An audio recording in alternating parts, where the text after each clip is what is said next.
అండి, good evening. ఈరోజైతే నేను బేబీకార్న్ 65 క్రిస్పీగా ఎలా చేయాలో ఒకసారి చూద్దాం. ఫస్ట్ అయితే బేబీకార్న్ తీసుకొని దాన్ని మనము క్లీన్ చేసేసుకొని దాని తర్వాత మనము అది స్లాంటింగ్ టైప్లో మనం ముక్కలు కట్ చేసుకోవాలండి. ముక్కలు కట్ చేసుకుని పక్కన పెట్టుకున్న తర్వాత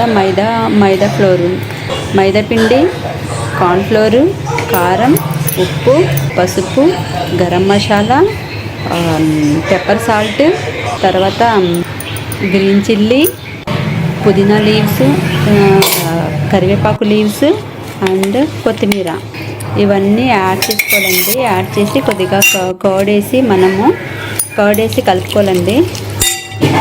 ఇలా ఇవన్నీ మిక్స్ చేసి కలిపిన తర్వాత మనము ఈ బేబీ కార్న్ ముక్కలుగా కట్ చేసాం కదండి, దాంట్లో లెమన్ కూడా పిండుకోవాలండి. లెమన్ పిండుకున్న తర్వాత ఈ బేబీ కార్న్ని మనము ఆ పేస్ట్లో వేసేసి మనం దానికి బాగా పట్టించి తర్వాత మనము కడాయి పెట్టుకొని దాంట్లో డీప్ ఫ్రై చేసేసుకుంటే క్రిస్పీ బేబీ కార్న్ రెసిపీ మీకు చాలా టేస్టీగా ఉంటుందండి. స్పైసీగా కూడా ఉంటుంది.